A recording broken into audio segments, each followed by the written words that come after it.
दादा गुरुदेव बाबा श्री अंजयनाथ जी योगी के श्री चरणों में कोटि कोटि नमन करता हूँ।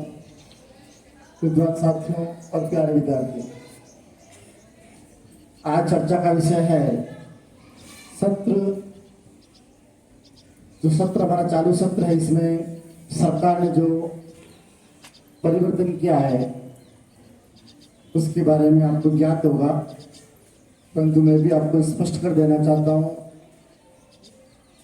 कि इस बार सरकार ने अर्धवार्षिक परीक्षा नवंबर महीने में ही कराने का फैसला लिया है और उसका समय सारणी भी सरकार ने घोषित कर दी है। फिर इसी को आगे बढ़ाते हुए सत्र, जो नया सत्र आने वाला है, सत्र 26-27, उसको भी सरकार 1 अप्रैल से शुरू करने जा रही है।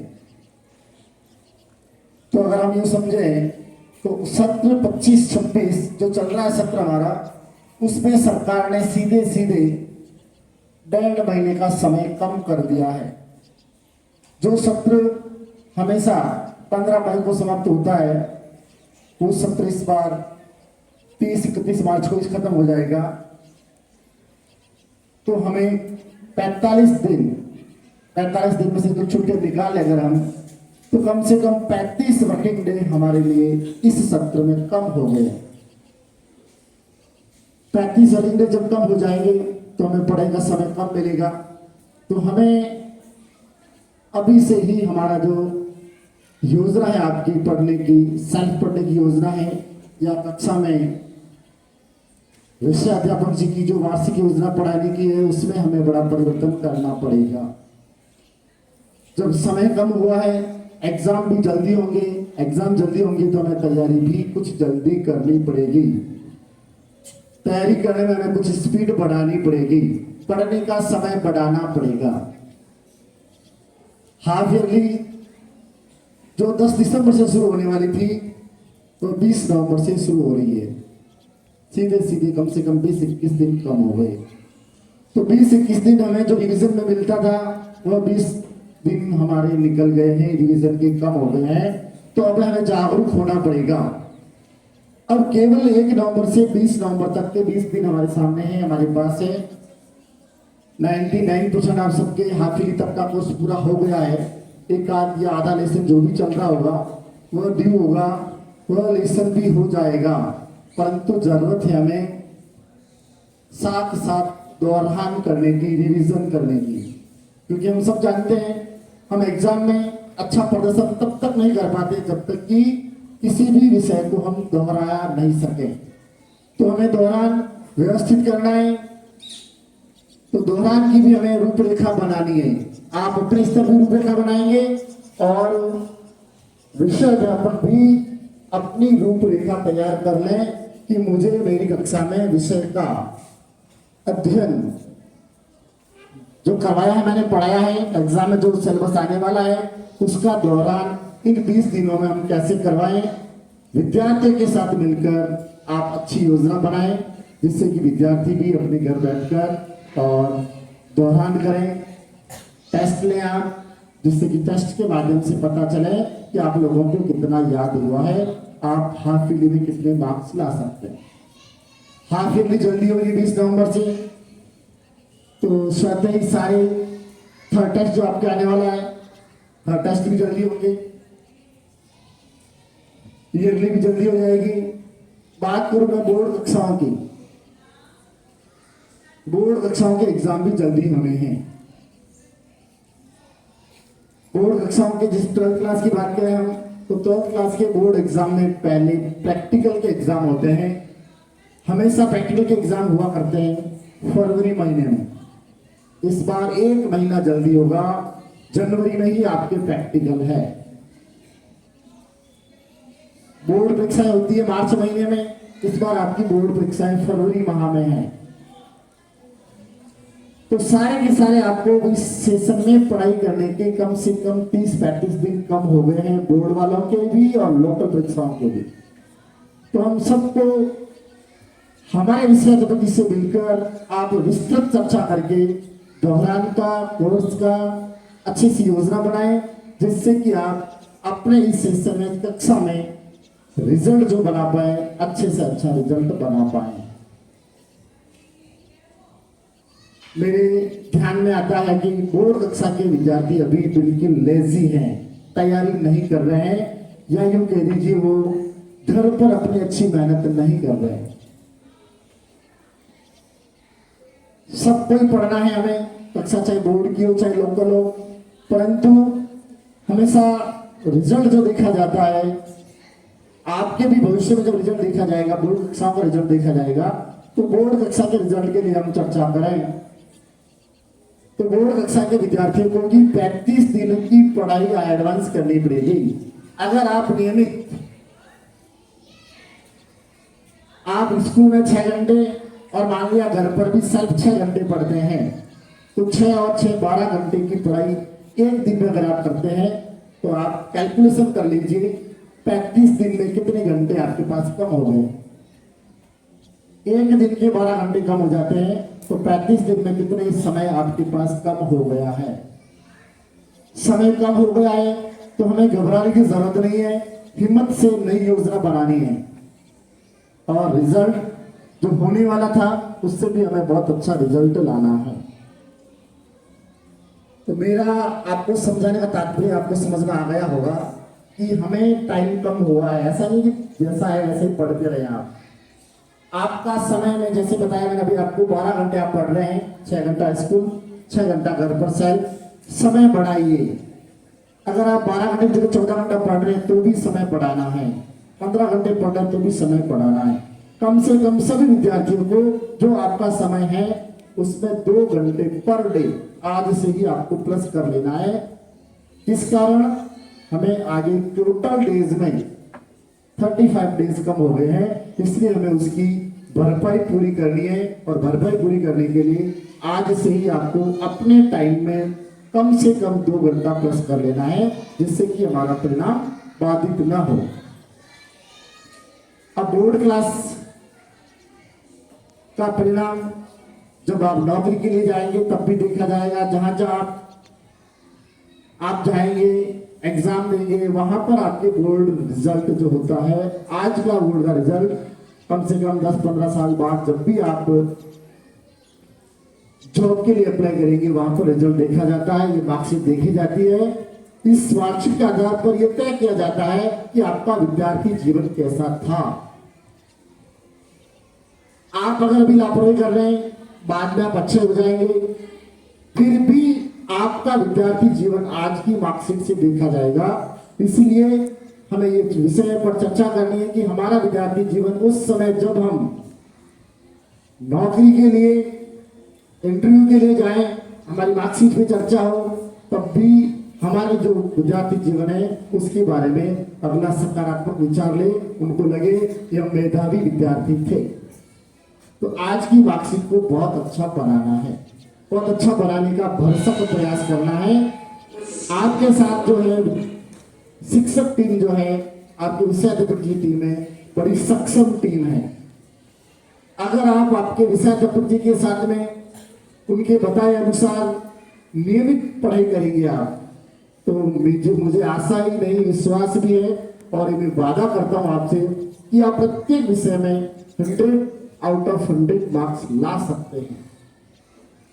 जरूरत है आपको उनके बताए अनुसार साथ साथ चलने की, उन पर विश्वास करने की। विश्वास कैसे करना है? जिस प्रकार आप अपने भगवान पर विश्वास करते हैं, ठीक उसी प्रकार उन पर भी विश्वास करना है। प्रत्येक विषय के विषय अध्यापक जी आपके सामने आपके साथ जो है मेहनत कर रहे हैं, आपको मेहनत करवा रहे हैं, सबकी सब टीम सक्षम है। अच्छे मार्क्स हमेशा से हमारे विद्यालय की पहचान रही है, आप भी जानते हैं। तो हम सब ये आशा करेंगे कि आने वाले सत्र में भी आप अच्छे मार्क्स लाकर इस विद्यालय की, आपकी, आपके परिवार की शोभा बढ़ाएं, मान सम्मान बढ़ाएं, गौरव बढ़ाएं। इसके लिए जरूरी होता है एक मोटिवेशन के लिए कुछ, इसको हम कहते हैं प्रोत्साहन के लिए प्रोत्साहित राशि कह दीजिए, इनाम कह दीजिए, इसकी भी आप सबके सामने एक होनी चाहिए, जिससे कि आपको तैयारी करने में क्या बना रहे, आपका मोटिवेशन लेवल अप रहे और आप हमेशा आगे बढ़ने का प्रयास करें। जब भी आपको नींद आने लगे, यह घोषणा आपको नींद न आने दें और आपको पढ़ाई करने के लिए प्रेरित करें। तो जैसा कि आप सबको पता है, पिछले साल की जो घोषणाएं थी बोर्ड कक्षाओं के लिए, कि अगर कोई विद्यार्थी, मैं ज्यादा आपसे कोई बड़ी आशा या आपके सामने कोई बड़ी रिजल्ट नहीं रखता हूं, मैं आपके सामने बहुत बड़ा टारगेट नहीं दे रहा हूं आपको। हमेशा हमें टारगेट लेना चाहिए, हमें हमारे लेवल से हमें आगे जाना है,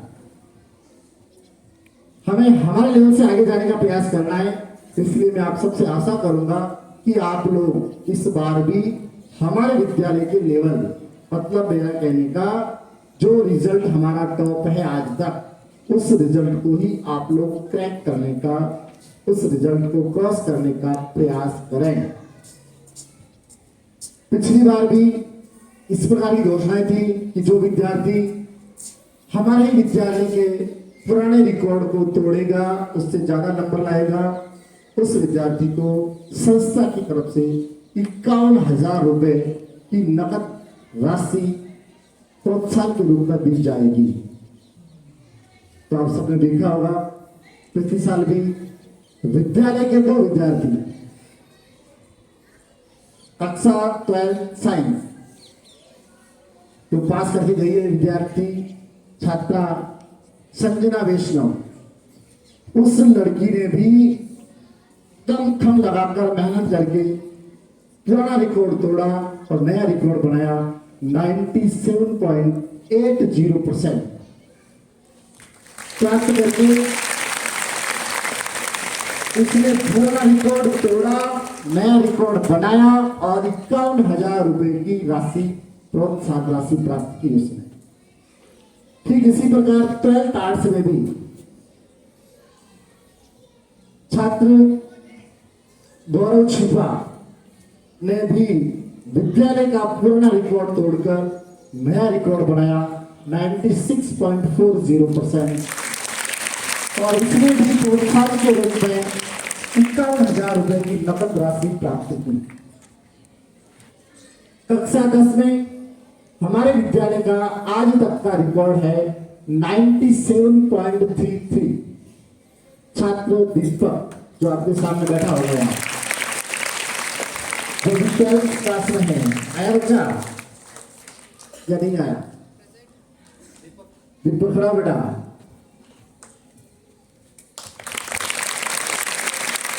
ये विद्यार्थी अभी 12th क्लास में है और जब 10th क्लास में था तब इस विद्यार्थी ने भी 97.33% बनाकर विद्यालय का एक रिकॉर्ड बनाया था। अब मैं आप सबसे आशा करूंगा, जो 10th और 12th में पढ़ रहे बच्चे, चाहे आर्ट्स से चाहे साइंस के, आपके सामने ये रिकॉर्ड मैंने बताया 10th क्लास में हाईएस्ट है 97.33। आपको उसके आगे जाना है। 12th आर्ट्स में 96.40 और 12th साइंस में 97.80। इस जो टारगेट बता रहा हूं, उस टारगेट को अच्छे से नोट कर लीजिए और इस टारगेट को क्रॉस करने के लिए अपना पूरा दमखम लगाना शुरू कर दीजिए। ये टारगेट कोई बड़ा टारगेट नहीं है। अगर आप नियमित चलेंगे, आज से ही अपने विषय अध्यापक जी के बताए अनुसार चलेंगे, तो ये टारगेट आप, मुझे आशा है आप इस टारगेट को तोड़ पाएंगे। तो कितने विद्यार्थी तोड़ते हैं? 1 विद्यार्थी, 2 विद्यार्थी, 3 विद्यार्थी, 4 विद्यार्थी। मैं तो ये कहूंगा कक्षा के सभी विद्यार्थी इस रिकॉर्ड को तोड़ सकते हैं, क्योंकि सभी विद्यार्थी को विषयाध्यापक जी समान रूप से पढ़ाते हैं। पढ़ाने में वो भेदभाव नहीं करते हैं। कभी भी इस प्रकार नहीं पढ़ाया जाता है कि 4 बच्चों को अलग, 5 को अलग, 2 को अलग या आधे को अलग। सभी कक्षा में अध्ययनरत विद्यार्थियों को समान रूप से अध्ययन कराया जाता है। इसलिए हम तो आशा और अपेक्षा करेंगे कि सभी विद्यार्थी सभी विषय में 100 आउट ऑफ 100 मार्क्स प्राप्त करें और ये रिकॉर्ड तोड़कर आगे निकले और नई प्रोत्साहन राशि की घोषणा, अगर आप जो रिकॉर्ड है इससे आगे बढ़ेंगे तो संस्था आपको प्रोत्साहन के रूप में राशि भी बढ़ाने वाली है। अगर साइंस में जो मैंने तीनों दिखा दीजिए आप, 10, आर्ट्स और साइंस, तीनों में जो मैंने आपको टारगेट बताया, ये टारगेट अगर आप क्रॉस करते हैं तो टारगेट क्रॉस करने वाले सभी विद्यार्थियों को संस्था की ओर से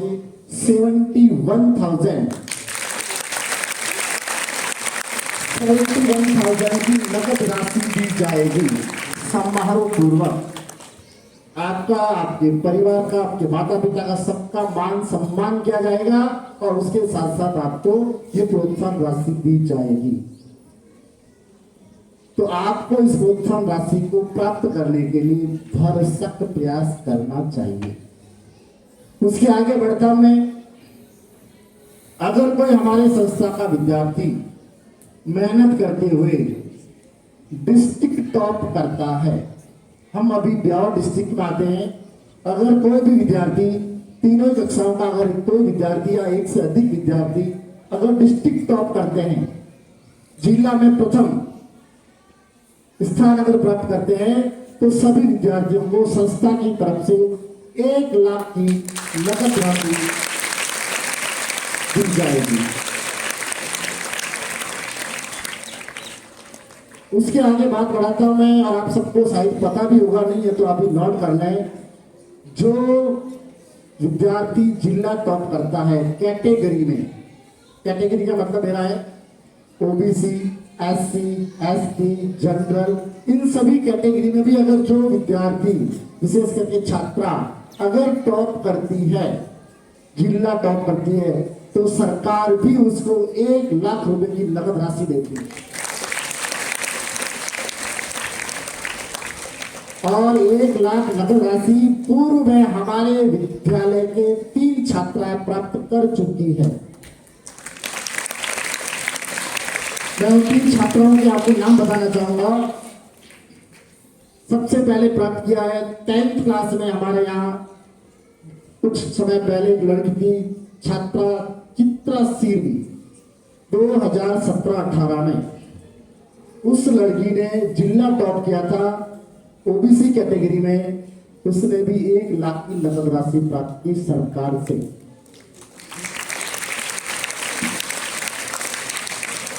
उसके बाद 2 छात्राएं 12th साइंस में थी, अलग अलग सेशन में। एक लड़की थी मीनाक्षी मीणा, जो 12th साइंस मैथ की, बायो की लड़की थी, उसने भी पाली जिला टॉप किया और पाली जिला टॉप करके उसने भी सरकार की ओर से 1 लाख की छात्रवृत्ति प्राप्त की। और एक लड़की थी जिसका नाम मुझे याद नहीं आ रहा है, शायद वो लड़की क्या नाम था मैम, सानिया मीणा थी, शायद मैम के क्लास फेलो थी वो। उसने भी जिला टॉप करते हुए अपने कास्ट में, एसटी कास्ट की थी वो, एसटी कास्ट में जिला टॉप करते हुए उसने भी क्या किया, 1 लाख रुपए की नकद राशि सरकार के द्वारा प्राप्त। मैं आपको ये सारी इसलिए बता रहा हूं कि आप भी ऐसा कर सकते हैं।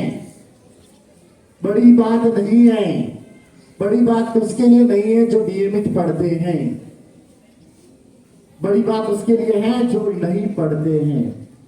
आप सब पढ़ने वाले हैं, आप सब अपने माता पिता के कहना मानने वाले हैं, तो आप सब अपने गुरुजनों का कहना मानने वाले हैं। तो आप सभी अपने गुरुजनों का कहना माने, जैसा पढ़ाते वैसा पढ़े। जितना टारगेट आपको डेली देते हैं, मैंने आपको टारगेट दिया वार्षिक, आपके उससे अधिक आपको टारगेट देंगे डेली। डेली का मतलब आपको जो भी टेस्ट के लिए कहे, जो भी पढ़ने आने के लिए कहे, जो भी रोज पढ़ाए, वो टारगेट आप रोज का रोज पूरा करते जाओ। एक दिन का टेस्ट के लिए एक लेसन देते हैं, तो एक लेसन उसी दिन कंप्लीट करना है। अगर इस प्रकार का टारगेट आप बनाएंगे, और टारगेट बनाओ, ऐसा नहीं कि मुझे 7 घंटे पढ़ना है, मुझे 10 घंटे पढ़ना है। अब टारगेट बनाने का तरीका बदल गया है। पहले टारगेट बनाया जाता था कि नियमित मुझे 10 घंटे पढ़ना है, 11 घंटे पढ़ना है, 12 घंटे पढ़ना है। मतलब पहले टारगेट बनाते थे विद्यार्थी समय का टारगेट बनाते थे, इतने घंटे पढ़ना है, इतने घंटे में क्या पढ़ा ये पता नहीं था। अब आपको टारगेट बनाना चाहिए कि मुझे रोजाना इतना पढ़ना है, मटेरियल का टारगेट बनाना है, लेसन का टारगेट बनाना है, समय का टारगेट नहीं बनाना। कारण समय तो ये घड़ी निकलती है, चलती रहती है, समय तो पूरा हो जाता है, पर आपका लेसन कंप्लीट हुआ या नहीं हुआ। हम 1 घंटा पढ़ने बैठते हैं, 1 घंटे का टारगेट लेंगे तो शायद लेसन पूरा होगा या नहीं होगा। पर अगर हम एक लेसन का टारगेट लेंगे तो शायद वह लेसन निश्चित समय में पूरा हो सकता है। तो मैं सभी विद्यार्थियों से, बोर्ड के साथ साथ और भी विद्यार्थियों से ये आशा अपेक्षा करूंगा कि आप सभी टारगेट बनाएं। कैसा? टॉपिक का टारगेट बनाएं, लेसन का टारगेट बनाएं, स्टडी मटेरियल का टारगेट बनाएं कि मुझे आज इतना पढ़ना है। समय का टारगेट तो समय तो घड़ी पूरा करती है, आप नहीं करते पूरा, समय निकल जाता है और आप उतना जितना पढ़ना चाहिए उतना आप नहीं पढ़ पाते, इसलिए समय तो चला जाता है और आपका रिवीजन, आपका दोहरान पूरा नहीं हो पाता है।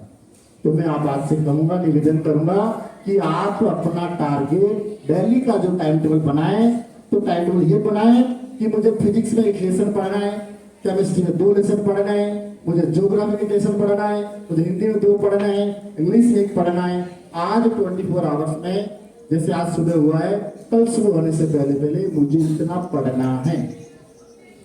फिर उसको चाहे आज सुबह आप बैठे पढ़ने के लिए, जब भी आप बैठे पढ़ने के लिए, मान लिया शाम को 7 बजे बैठे पढ़ने के लिए, भले ही वो सुबह के 7 क्यों नहीं बज जाए, आपको वो टारगेट पूरा करके ही उठना है। वो होता है टारगेट।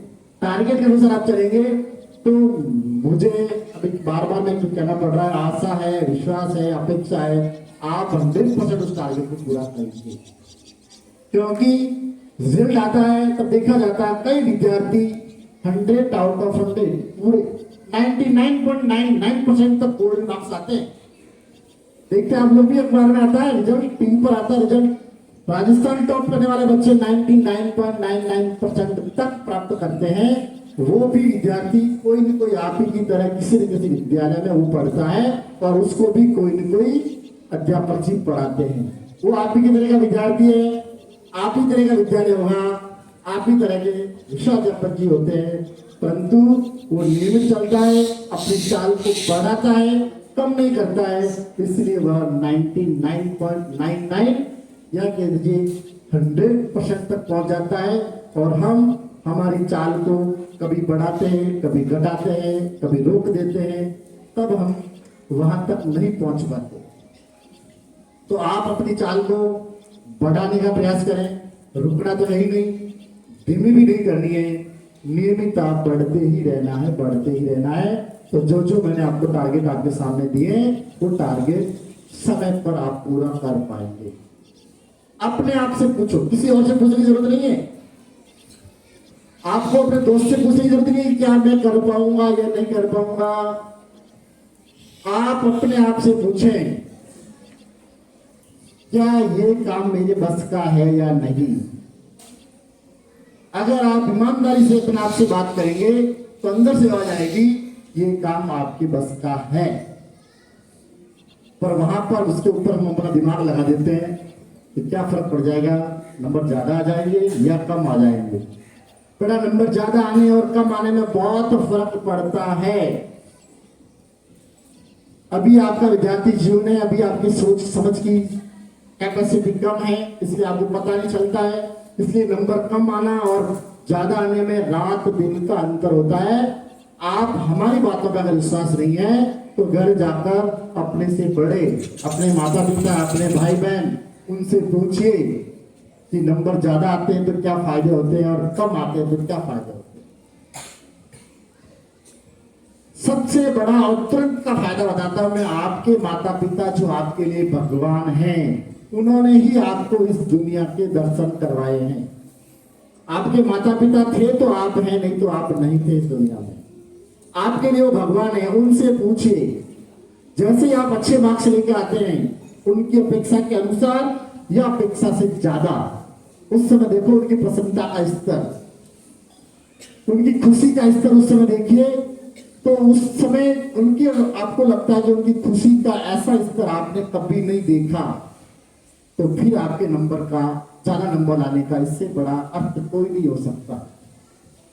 आपके मार्क्स से आकर आपके माता पिता खुश हो जाते हैं, बड़े प्रसन्न होते हैं, तो आपके लिए इससे ज्यादा रिजल्ट और कुछ नहीं मिल सकता।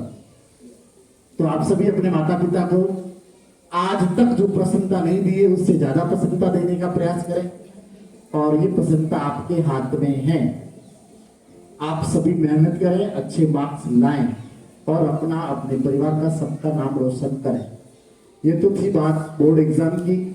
लोकल एग्जाम वाले बच्चे के भी साथ साथ चलते रहे। अब इन सब के लिए आज तक हमने क्या किया? आज अब 1 नवंबर हो गया है। 1 नवंबर तक हमने जुलाई से शुरू किया, जुलाई, अगस्त, सितंबर, अक्टूबर, 4 महीने हमने निकाल दिए। करीब करीब जब हाफ ईयर एग्जाम होता है तो आधा सेशन गया, समझ लीजिए, या समझो अभी भी आधा सेशन आपका जा चुका है। आधा सेशन गया है, उसके बावजूद बोर्ड क्लासों में सिलेबस 100% की तरफ है, और लोकल कक्षाओं में सिलेबस 70 क्रॉस तक पहुंच गया है। जितना पढ़ाया है उसको 100% पढ़कर आप कितना रिजल्ट लाएंगे बोर्ड एग्जाम में, ये बताएगा आपका हाफ ईयरली एग्जाम। तो हाफ ईयरली एग्जाम को ही आप बोर्ड एग्जाम मानकर इन 20 दिनों में अपना जी जान लगा दीजिए, दमखम लगा दीजिए, और अपना अधिक से अधिक देने का प्रयास कीजिए। तो जो टाइम आपको जो भी हाफ ईयर रिजल्ट मिलेगा, ये रिजल्ट बता देगा कि आप वार्षिक में या बोर्ड एग्जाम में कहां तक पहुंचने वाले। फर्स्ट टेस्ट हो गया है, फर्स्ट टेस्ट के बाद में हमने पीटीएम की थी, सेकंड टेस्ट हो गया है, तो सेकंड टेस्ट के बाद की पीटीएम आपके कल रविवार की आपके विद्यालय में पीटीएम है। देखा यह जाता है कि पीटीएम के दिन बहुत कम विद्यार्थी, बहुत कम माता पिता पीटीएम के लिए आते हैं। प्यारे विद्यार्थियों, आप सबके पास भगवान ने दिमाग दिया है।